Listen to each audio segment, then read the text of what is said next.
जय हिंद, नमस्कार साथियों। तो आज हम लोग देखने वाले हैं प्राकृतिक अम्ल से संबंधित टॉप प्रश्न। अगर आप यह वीडियो देख लेते हैं तो आपको प्राकृतिक अम्ल से संबंधित जितना भी प्रश्न मिलेगा आप सभी सही करके आइएगा। ठीक है, यह बहुत ही इम्पोर्टेंट प्रश्न सब है और यह है ना बहुत ज़्यादा पूछा जाता है। टॉप प्रश्न सब, इसको आप टॉप प्रश्न कह सकते हैं। ठीक है, अगर आप सिर्फ यह वीडियो देख लेते हैं तो आपको इस तरह के प्रश्न में कभी भी कोई भी परेशानी नहीं होगी। चलिए तो हम लोग शुरू करते हैं। आइए हम लोग देखते हैं पहला प्रश्न। पहला प्रश्न है, सिरका में कौन सा अम्ल पाया जाता है। पहला है कि सिरका में कौन सा अम्ल पाया जाता है। तो देखिए, सिरका में पाया जाता है सिर। समझ लीजिए सिर से, माने सिरका से समझ लीजिए क्या, सिर। तो सिर में जब गर्मी लगेगा तो क्या हम लोग एसी चलवाएंगे, क्या चलाएंगे, एसी। तो एसी से हो जाएगा एसीटिक अम्ल। क्या हो जाएगा, एसी से एसीटिक अम्ल। ध्यान में रखिएगा, इस ट्रिक से याद करना है कि सिरका है तो सिरका में से जो सिर लिखा हुआ है ना, सिर में जब हम लोग को गर्मी लगेगा तो ठंडा करने के लिए एसी चलाएंगे ना, तो एसी चलाएंगे तो एसीटिक अम्ल। ठीक है, चलिए अब अगला प्रश्न हम लोग देखते हैं। अगला प्रश्न है कि देख लीजिए अगला प्रश्न कि संतरे में कौन सा अम्ल पाया जाता है। संतरा के बात यहाँ कह रहा है, तो संतरा के में अम्ल पाया जाता है स से संतरा, स से सिट्रिक अम्ल। स से संतरा, स से सिट्रिक अम्ल, यानी सी है इसका ऑप्शन। क्या हो जाएगा, ऑप्शन सी, संतरा सिट्रिक अम्ल। चलिए अगला प्रश्न देखते हैं।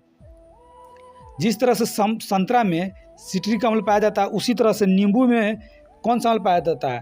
तो नींबू में भी सिट्रिक अम्ल ही पाया जाता है। नींबू में भी, जब नींबू की बात हो तो संतरा और नींबू दोनों में सिट्रिक अम्ल पाया जाता है। इसका ऑप्शन ए हो जाएगा। क्या हो जाएगा, ऑप्शन ए। ध्यान में रखिएगा, संतरा क्या होता है, संतरा और नींबू दोनों में सिट्रिक अम्ल पाया जाता है। ठीक, चलिए अब अगला प्रश्न देखते हैं। अगला प्रश्न है कि इमली में कौन सा अम्ल पाया जाता है। बहुत ही महत्वपूर्ण, ये कई बार एग्जाम में पूछा जा चुका है यह प्रश्न। देख लीजिए, इमली की बात कर रहा है, इमली में कौन सा अम्ल पाया जाता है। तो जब इमली की बात हो तो इमली में टार्टरिक अम्ल पाया जाता है। क्या चीज़, टार्टरिक अम्ल। चलिए अगला प्रश्न हम लोग देखते हैं। अगला प्रश्न है हम लोग का कि अंगूर में कौन सा अम्ल होता है। अंगूर का बात कर रहा है, तो जब अंगूर में इमली, देखिए इमली में टार्टरिक अम्ल पाया जाता है तो अंगूर में भी टार्टरिक अम्ल ही पाया जाता है। क्या पाया जाता है, टार्टरिक अम्ल भी। ध्यान में रखिएगा, अंगूर और संतरा दोनों में, अंगूर और संतरा दोनों में, देखिए अंगूर और संतरा दोनों में, सॉरी अंगूर और इमली दोनों में, अंगूर और इमली दोनों में पाया जाता है क्या, टार्टरिक अम्ल, टार्टरिक अम्ल। और संतरा और नींबू दोनों में क्या पाया जाता है, संतरा और नींबू दोनों में पाया जाता है सिट्रिक अम्ल। ठीक है, चलिए अब आगे आते हैं। अब देख लीजिए टमाटर में कौन सा अम्ल पाया जाता है। देख लीजिए टमाटर, यह प्रश्न देखिए, टमाटर में कौन सा अम्ल पाया जाता है। तो जब भी टमाटर की बात हो तो टमाटर में ऑक्जेलिक अम्ल पाया जाता है। क्या पाया जाता है, टमाटर में ऑक्जेलिक अम्ल। देख लीजिए यहाँ पे ऑप्शन इसका सी हो जाएगा, टमाटर में ऑक्जेलिक अम्ल। चलिए अब आ जाइए अगला प्रश्न हम लोग देखते हैं।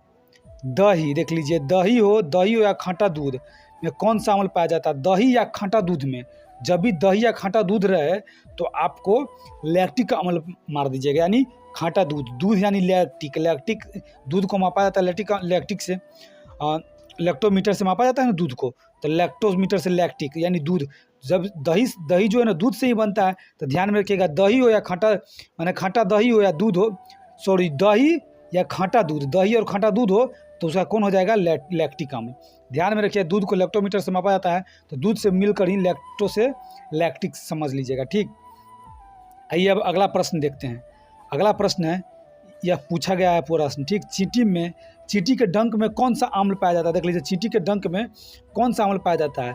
तो चींटी के डंक में जो अम्ल है हो जाएगा मेथोनोइक अम्ल, जो कि नीचे ऑप्शन में देख लीजिए कौन है, मेथोनोइक अम्ल। ऑप्शन सी इसका हो जाएगा। ठीक, आ जाइए चींटी के डंक में और बिच्छू के डंक में भी, देख लीजिए बिच्छू के डंक में भी कौन सा अम्ल पाया जाता है। तो जो चींटी के डंक में पाया जाता है वही बिच्छू के डंक में पाया जाता है, कौन, मेथोनोइक अम्ल।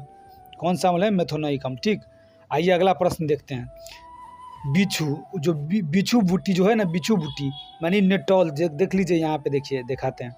बिच्छू बूटी जो यहाँ है, यह देख लीजिए बिच्छू बूटी, नेटल जो है ना, नेटॉल, जिसको नेटॉल भी कभी कभी कहा जाता है या नेटल भी उसको कह सकते हैं, इसमें भी मेथोनोइक अम्ल ही पाया जाता है। बिच्छू में आगे बताए हैं तो इसमें भी समझ लीजिए मेथोनोइक अम्ल ही पाया जाता है। ठीक है, अब आ जाइए लास्ट प्रश्न इस क्वेश्चन इस वीडियो का लास्ट प्रश्न देख लीजिए।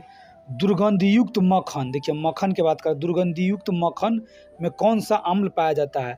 तो दुर्गंधयुक्त मक्खन में कौन सा अम्ल पाया जाता है? तो देख लीजिए, इसका ऑप्शन हो जाएगा ऑप्शन ए ब्यूटायरिक अम्ल। क्या है? ब्यूटायरिक अम्ल पाया जाता है। तो दोस्तों, यह रहा कुछ प्रमुख प्राकृतिक जो अम्ल से संबंधित प्रश्न, बहुत ही इंपॉर्टेंट प्रश्न है। अगर आप इस वीडियो को देख लेते हैं और इस प्रश्न को याद कर लेते हैं तो कोई भी एग्जाम में आपको कोई दिक्कत नहीं होने वाला है। जो कि कुछ प्राकृतिक जो अम्ल का जो है ना, उससे इससे कोई भी दिक्कत नहीं होगा। ठीक है, तो चलिए मिलते हैं अगले वीडियो में। जय हिंद साथियों।